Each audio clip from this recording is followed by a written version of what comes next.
Manhã Boa Nova, notícias do dia, variedades e espiritualidade na sua manhã. Manhã Boa Nova. Excelente dia a você que está na audiência da rede Boa Nova de rádio e da TV Mundo Maior. Estamos ao vivo com o Manhã Boa Nova, sextou. Seja bem-vindo e bem-vinda aqui à programação da rede Boa Nova de rádio e da TV Mundo Maior. Hoje na apresentação Cláudio Palermo e fazendo aquela conexão toda sexta-feira Rio-São Paulo, São Paulo-Rio, com o jornalista André Trigueiro. Bom dia, André, tudo em ordem aí com você? Bom dia, Cláudio, meu amigo, bom dia, amigos da Rádio Boa Nova, tudo bem, graças a Deus. Como é que passou a semana, André?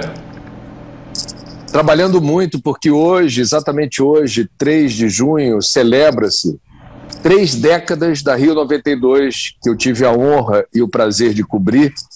Então a gente preparou material antecipadamente para o Jornal Nacional de hoje e para 2 edições do Cidades e Soluções nos próximos 2 domingos. A Rio 92 não cabe num material que seja muito enxuto. Foi uma enorme virada na percepção e na consciência da humanidade, setor público, setor privado, terceiro setor, sobre a importância de encaixar meio ambiente como uma variável fundamental da equação civilizatória. Só isso. O que você lembra aí que você entrevistou dos chefes de Estado, que eu acredito que não teve uma outra reunião com aquele tamanho, o porte e a representação de tantos chefes e presidentes e por aí vai? Bom, eu fui credenciado para o Fórum Global das Organizações do Terceiro Setor no Aterro do Flamengo. Os chefes de Estado foram mais de 100, foram 104 chefes de Estado, havia um aparato de segurança monumental sobre eles, e os meus colegas que estavam cobrindo no Rio Centro ficaram a maior parte do tempo trancafiados em salas, assim, acompanhando à distância, por um telão, o que estava acontecendo em relação à mobilização dessas autoridades. Agora, no Aterro do Flamengo, amigo, foi o primeiro encontro do gênero do mundo, não tinha internet, não tinha rede social. Então, o que a gente fala de articulação em rede tinha que ser presencial. Então, você tinha 11 mil pessoas do mundo inteiro. Dalai Lama veio para cá, Jane Fonda, que era uma ativista, a Shirley MacLaine também, ativistas da causa da mulher, Raoni, Ailton Krenak na tenda dos indígenas, cientistas, assim, o povo da educação ambiental. Foi uma Babel cultural toda vocacionada para a busca de caminhos que pudessem resolver um impasse civilizatório. Isso me marcou profundamente. Eu sou um filhote da Rio 92. O que eu sou, o que eu penso, o que eu faço, como professor, escritor, jornalista, tem raízes profundas em tudo o que eu vi e ouvi a partir daquela conferência. Boa, André. Você comentou essa semana pedindo aí a atenção de prefeitos, governadores e presidente da República que não estão investindo em prevenção de desastres num país aí com 8 milhões de pessoas morando em áreas de risco. A gente viu aí as situações, por exemplo, do Recife, e aí você fala de suicídio político. Como que é essa questão aí de omissão ou incompetência, André? Os dois. Vamos pegar um recorte dos últimos 6 meses. Vamos aos fatos. Os fatos.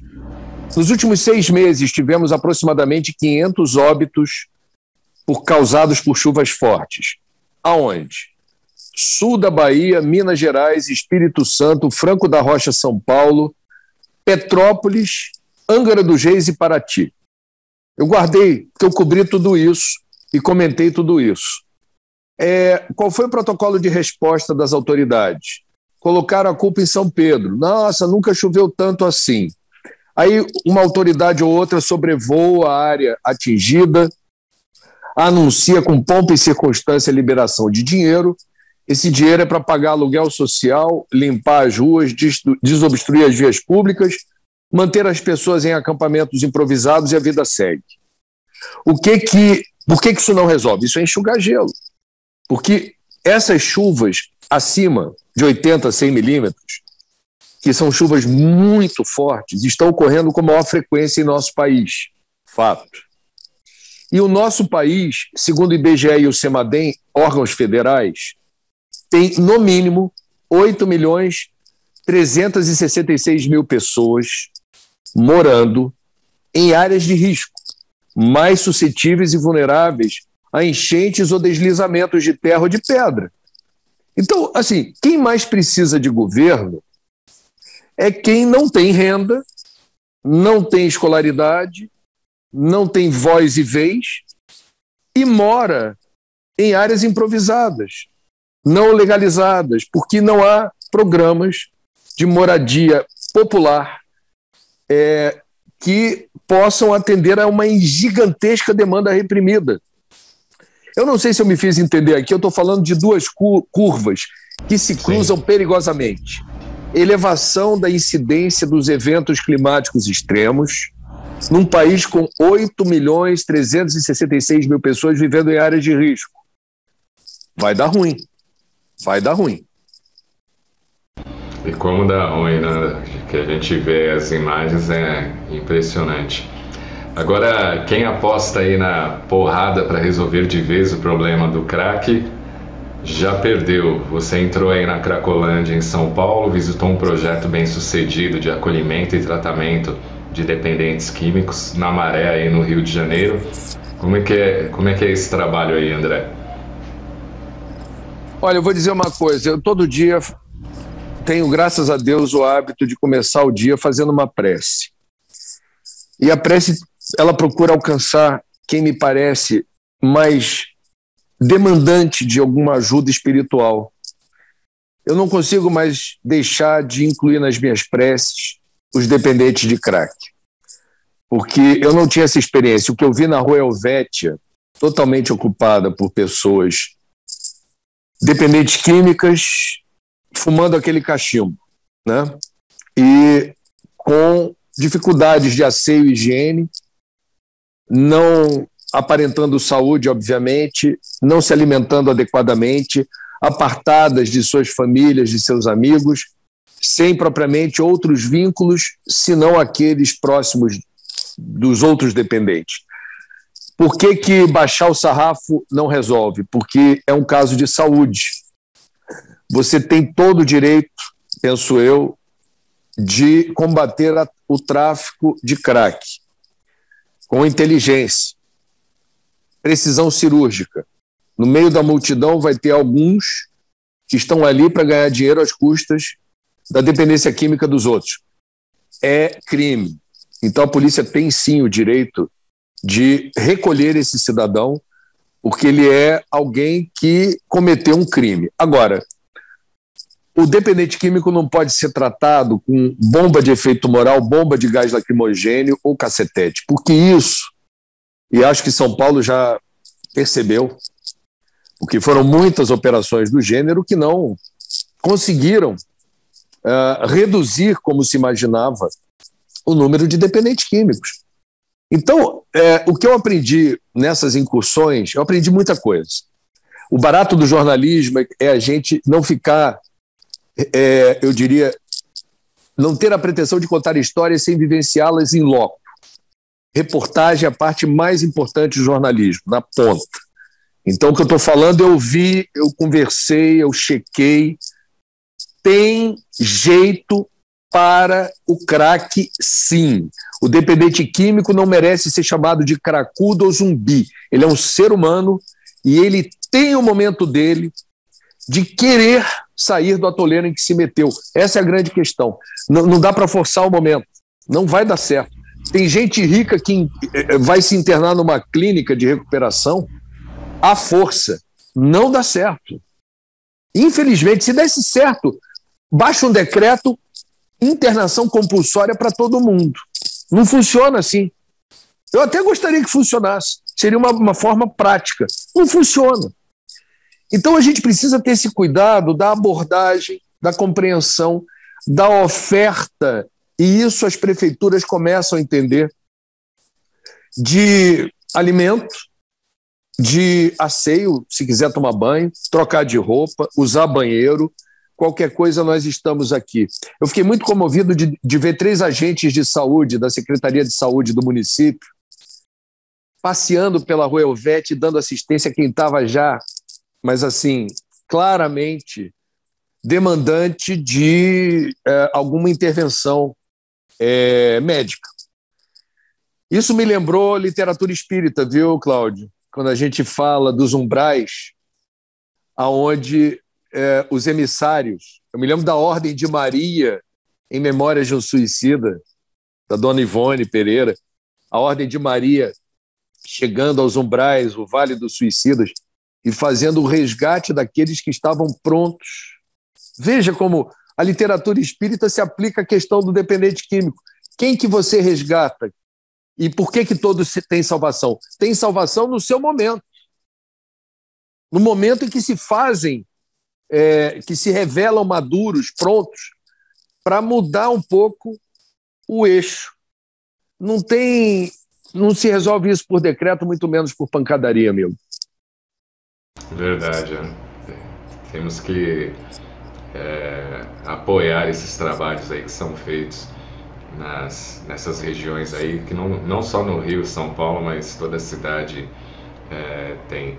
Tem uma pergunta aqui, André, que chegou pelo facebook.com/TV Mundo Maior, o Mário Antônio Almeida dos Reis, sobre essa questão aí, né, das áreas de risco. Ele pergunta para você qual que seria a solução, pois às vezes o poder público tira o indivíduo e o indivíduo volta à área de risco, teima em voltar à área de risco. Olha, não há uma solução simples, é um problema complexo, ele envolve diferentes especialidades, então você vai ter alguém que é da área da psiquiatria, outro da psicologia, outro da área da segurança pública. A gente vai ter que, em diferentes lugares do mundo, diferentes tipos de droga mereceram diferentes abordagens. Por exemplo, na Europa é muito comum você ter áreas que o poder público reserva, por exemplo, para quem injeta heroína na veia. É uma quantidade, são imagens muito inquietantes de centenas de usuários de droga pesada injetada na veia, e o poder público, olha, muita gente não vai entender isso. Está ali para socorrer quem queira ser socorrido, atender a quem esteja claramente em risco de vida e trocar seringa, para que um não contamine o outro. Aí você vai dizer, mas está ajudando o dependente. Não, está reduzindo a estatística de AIDS e DSTs. Então, é muito complexo.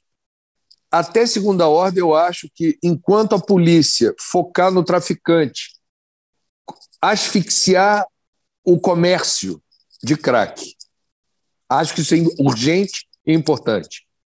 E não baixar o sarrafo no dependente químico, porque é uma covardia e é algo que não funciona. E é uma brutalidade, é uma violência. Quem tem filho, filha, familiar dependente químico, coloque-se nessa situação. Imagina seu filho ou sua filha levando bordoada na cabeça, se ferindo. A pessoa já está em frangalhos. Ela é uma pessoa que requer assistência e acolhimento. A gente não deveria julgar essas pessoas, viu? Tem muito espírita que julga os outros com um dedão grandão assim, ó. Fraquejou moralmente, é mau caráter, personalidade frágil. Jesus faria o quê? Se passasse pela Rua Helvétia, esquina com a São João, próxima do Minhocão, agora, o que diria e o que faria Jesus? Vamos pensar nisso? Boa, isso aí. André, novela Pantanal, eu vi que você postou uma foto aí com o ator Marcos Palmeira, não sabia que ele era engajado aí nas causas sociais e ecológicas, e a novela tem essa pegada, né, de trazer essa conscientização para o grande público. O neto do Benedito Rui Barbosa, que teve autorização do avô para reescrever essa novela que fez muito sucesso na extinta TV Manchete, e que eu assisti lá atrás, e que estou vendo hoje, porque, de fato, é um tema que me interessa. Ele está dando uma roupagem de um Pantanal que não é o mesmo de 30 anos atrás. Então, eu acho muito interessante que haja abertura na adaptação do texto, que o avô permita que o neto faça esses ajustes, lembrando dos agrotóxicos que vão parar nas águas límpidas do Pantanal, das queimadas criminosas que já dizimaram há 2 anos 30% desse bioma reconhecido como patrimônio natural do mundo pela Unesco, que você tem a destruição do verde e da fauna. Então, os diálogos estão sendo inspirados nessa noção de que não é o mesmo Pantanal de 30 anos, e 30 anos não é nada em termos de história, num intervalo de tempo muito curto. Acho que é mais de... algo por aí, 30 anos por aí, a década de 90. Você teve uma perda de qualidade de natureza ali. Então, eu me diverti porque eu conheço o Marcos Palmeira há algum tempo e ele é uma pessoa engajada, ele é um ambientalista, ele está à frente de uma produção orgânica, ele tem lá um negócio, uma fazenda de orgânicos, ele, em tempos de crise ambiental, ele já promoveu vários encontros no apartamento dele aqui no Rio. Eu tive a honra de participar de alguns, onde ele reúne pessoas assim para trocar ideias e ver o que é possível fazer e de que jeito. Então é interessante imaginar ele atuando, ganhando de presente um texto que lhe permite verbalizar o que ele, como pessoa física, Marco Palmeira, diria. Então, o que o Zé Leôncio fala em algumas cenas, que é o personagem dele em Pantanal, muito provavelmente ele falaria com o carioquês dele, né? Ele está chama-se de prosódia, o exercício do ator para incorporar a fala, o sotaque, o jeito de falar, que não é seu. E eu estou muito impressionado com vários atores de Pantanal que não são daquela área do Brasil e estão lá, sei lá, eles falam direitinho, cara, é uma coisa impressionante, deve ser muito bacana. Larga, Delson. Sem contar as imagens, né, que são sensacionais. A equipe realmente está de parabéns pelas imagens ali. E o áudio, né, também tem uma qualidade incrível. André, para finalizar, Fluminense, como é que tá? O Fluminense está no Pantanal, né? Está no pântano lá do... Não, assim, a gente perdeu para o Flamengo achando bom, porque massacramos em campo os rubro-negros, mas perdemos. Aquele ditado, né? Jogamos como nunca, perdemos como sempre. O Flamengo é freguês aqui no Rio. A gente fez caridade, olha só o sentido do espírito. O goleiro do Flamengo estava massacrado pela torcida. Um jovem, o Hugo, vaiado pela torcida nos últimos partidos. O Fluminense, no melhor sentido da caridade cristã, fez com que esse goleiro fosse premiado em campo como o melhor jogador. Olha aí. Então nós concedemos a graça desse menino recuperar o prumo, né? E seguir em frente com autoestima. O Fluminense é muito caridoso, cara. A gente time sabe. Da caridade. Caridade. Valeu, André. Um abração aí, bom final de semana. Tudo de bom, fica com Deus. Ótimo programa. Valeu. Toda sexta-feira, conexão Rio-São Paulo, São Paulo-Rio com o André Trigueiro. Previsão do tempo aí, Guarulhos máxima de 19 e mínima de 14, céu nublado. Sorocaba máxima de 22 e mínima de 16, céu parcialmente nublado. E Três Corações máxima de 27 e mínima de 13, céu parcialmente nublado também. Vocês estão sabendo aí que o Centro Espírita Nosso Lar, Casas André Luiz, retornou com o programa de apoio fraterno ao dependente químico e familiares. Então, a partir de segunda-feira, dia 6 de junho, às 18h30, haverá reunião na Unidade Doutrinária de Santana, na Zona Norte de São Paulo. E no dia 9 de junho, quinta-feira, reunião na Unidade Doutrinária da Vila Galvão.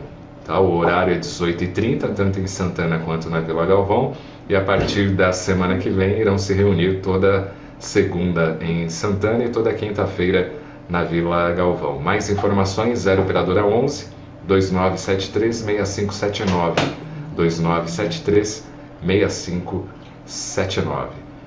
Vamos falar do nosso tema, falando do estudo do Evangelho. Bom dia, Emerson Natividade, tudo em ordem?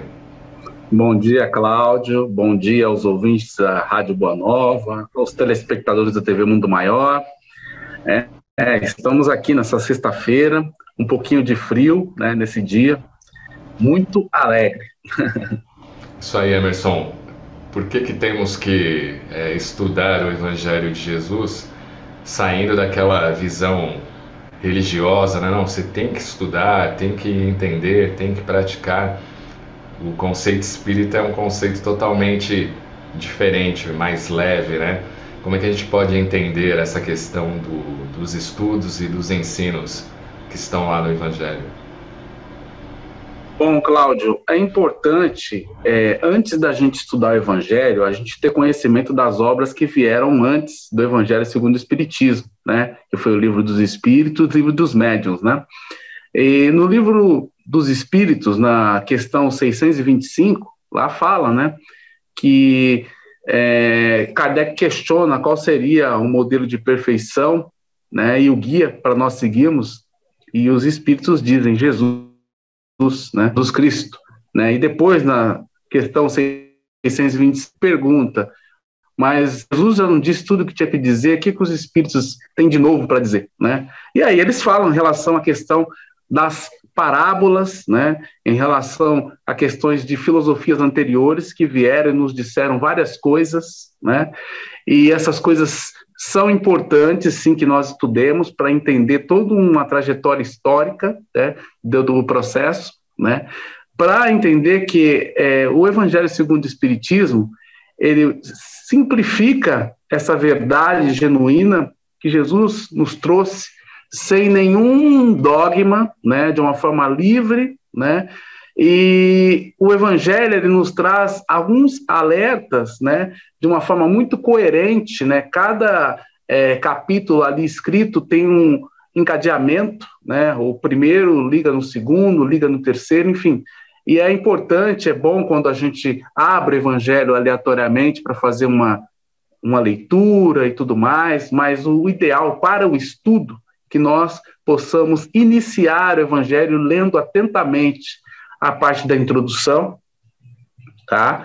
E a partir daí começa a perceber que existem várias coisas ali, né? Na verdade, se trata da história, uma trajetória daquilo que acontece em relação ao mundo espiritual, né? Então, sempre com ênfase no nosso modelo, que é Jesus Cristo.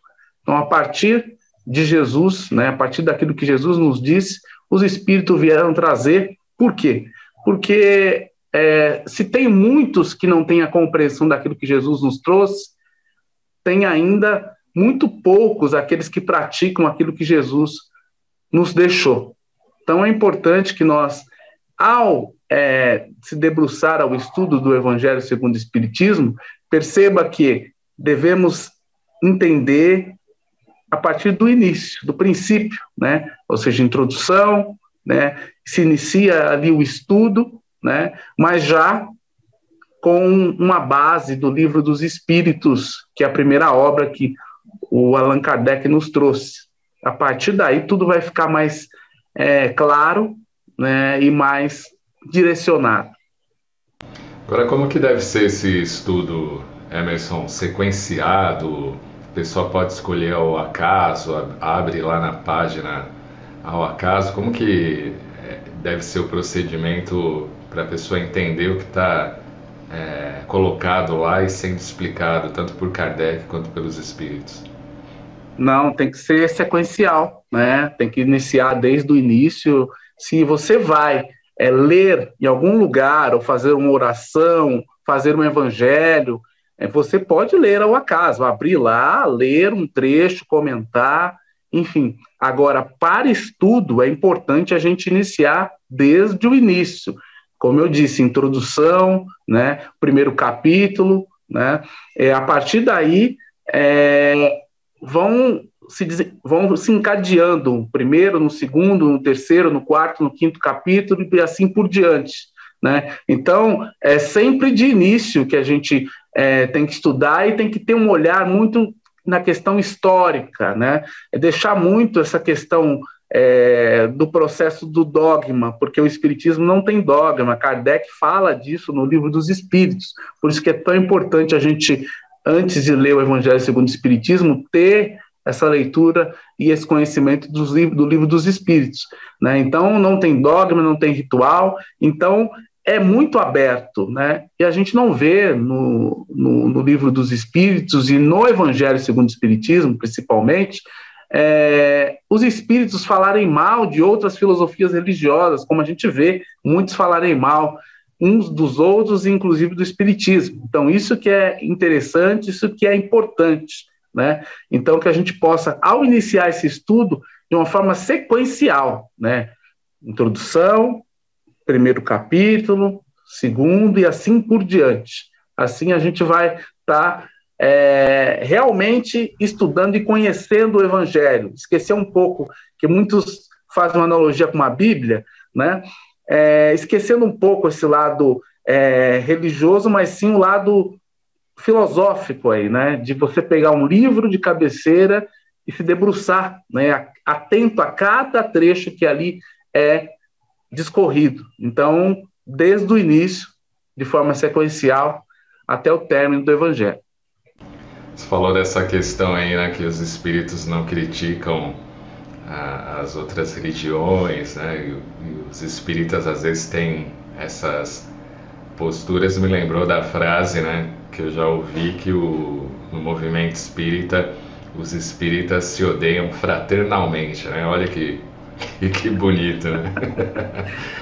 Então, isso que você está falando, Cláudio, me arremete ao seguinte, são os espíritos que eram católicos, né? Porque tem muitos que trazem o dogma de outras filosofias religiosas e põem na filosofia espírita e fala que é aquilo, né? E há muitos que não conhecem a filosofia espírita, infelizmente encontram essas pessoas e começam a detestar a filosofia espírita, quando na verdade o Kardec é muito claro ao dizer que não existe dogma naquilo que Jesus nos trouxe.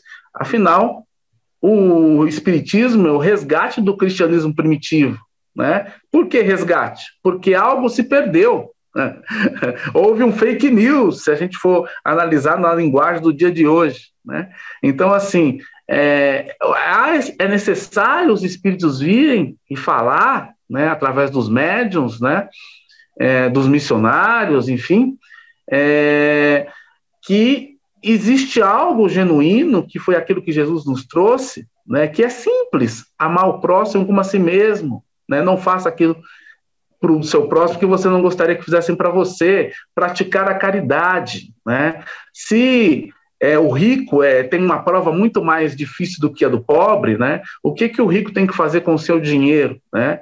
Tem que compartilhar esse dinheiro, né? E não egoísmo, né? Então, tudo tem um encadeamento, faz parte de um processo onde nós achamos que Jesus falou lá por parábolas e aí fica difícil de entender, vamos deixar aquilo que Jesus falou para lá e vou seguir a minha vida. Não, né? Os espíritos simplificaram, né, aquilo que Jesus nos trouxe, né? Ficou muito mais claro essa verdade, né? Só que, infelizmente, alguns espíritas, né, trazem o dogma de outras filosofias religiosas, colocam na doutrina, e aí fica essa salada, né? E a gente não sabe, muitos deles são, inclusive, presidentes e donos de casa espírita. Então, isso é complicado, entra num conflito, né? Então, a gente precisa trabalhar isso, a gente precisa entender realmente aquilo que Kardec nos disse, e ele foi muito claro, os espíritos foram muito claros, né? Não tem dogma, não tem ritual, aquilo que Jesus disse foi aberto. Poucos praticam o que Jesus disse. Está na hora de nós começarmos a praticar, né? Muito se perdeu, muito foi deturpado, né? Então, é extremamente importante a gente ter essa reflexão, né? As obras que o Kardec traz, a gente está falando do Evangelho segundo o Espiritismo, mas por que eu iniciei com o Livro dos Espíritos? Porque eu acho extremamente fundamental a gente, quando começa a falar de Espiritismo, iniciar pela primeira obra. A partir daí a gente vai entender que a gente tem que estudar, né? Porque o Evangelho segundo o Espiritismo, ele entra na parte mais religiosa, né? Na parte mais de ligação com o Pai, né? E muitas vezes a gente se pega abrindo aleatoriamente e acha que estudou o Evangelho. Não, é do início, desde o início. Com certeza, desde o início a gente tem que começar. Algumas participações aqui, começar pelo facebook.com/TV Mundo Maior. Aproveita e compartilha aí a nossa live na sua timeline para que mais pessoas conheçam a programação da Rede Boa Nova de Rádio e também da TV Mundo Maior. A Rô Rodrigues de Camargo Machado mandando bom dia, Aldo Nobre mandando luz, valeu. O Mário Antônio comentando aqui sobre a questão, né, dessas regiões como a Cracolândia, valeu. A Rô Rodrigues falando aqui do julgamento, né, que existe dentro do meio espírita, valeu também pela participação. Rosemary Salles mandando seu bom dia. Elicelina Fortes Vitória, obrigado, bom dia, luz para todos. Gratidão aí pela audiência no Face. Vamos para o RBN/TV MM no YouTube. Zelisa Nus, bom dia, abraços a todos. Olivia Senefonte, bom André e a todos de São Paulo, valeu. Sueli Preto, bom dia a todos, bom final de semana. Neri Estrela, bom dia, queridos. Manhã Boa Nova, Mandaqui Capital, Zona Norte de São Paulo. A Lira, bom dia família, gratidão. E a Elaine Soder, bom dia a todos, obrigado pela audiência. E na nossa transmissão online no site tvmundomaior.com.br, a Cláudia mandando o seu bom dia. Hoje no Manhã Boa Nova a gente está falando aí da importância de se estudar o Evangelho de Jesus dentro da ótica espírita, né, que está lá no Evangelho segundo o Espiritismo. Você falou em cristianismo redivivo, Emerson, por que os espíritas falam desta maneira em relação ao espiritismo? É porque o cristianismo, na verdade, é aquilo que Cristo nos trouxe, né? E na história, inclusive, a gente vê isso muito no meio acadêmico, né? Se confundir cristianismo com catolicismo, né? Ou seja, quando eu estou falando do cristianismo no meio acadêmico, estou falando do catolicismo. E, na verdade, se absorveu, né, os ensinamentos do Cristo, né, e se transformaram esses ensinamentos como se fosse algo, ou seja, o que a igreja trouxe é aquilo e pronto, ponto final. Quando, na verdade, o espiritismo redivivo é o resgate genuíno da verdade, ou seja, daquilo que Jesus Cristo nos trouxe, né, dos ensinamentos que Jesus Cristo nos trouxe. E ele nos trouxe 2 ensinamentos. Enquanto Moisés falou dos 10 mandamentos, ele nos trouxe 2 ensinamentos, que é amar ao próximo como a si mesmo e não faça para o seu próximo aquilo que você não gostaria que fizessem para você. E a partir daí a gente começa a construir várias coisas, né? Vários ensinamentos, né? Várias ações que Jesus vivenciou na Terra enquanto encarnado e passou esses ensinamentos, e o Espiritismo traz esses ensinamentos de uma forma muito clara e muito objetiva, né? Quando vão apredejar a mulher lá, quem não tiver pecado, que atire a primeira pedra, né? Qual de nós não tem pecado, né? O que significa pecado, né? Ninguém é perfeito, todos nós somos espíritos em evolução, propensos ao erro, né? E vivemos numa esfera de imperfeições, né? Então temos aqui mesmo que, através do erro, descobrirmos a verdade, né? E, como bem disse o mestre, a verdade vos libertará. Então é um resgate que nós trazemos de algo que se perdeu, né? E bem ali no século XIX, né? Eu acho extremamente fundamental que depois vai vir a Revolução Industrial, todo o avanço da ciência.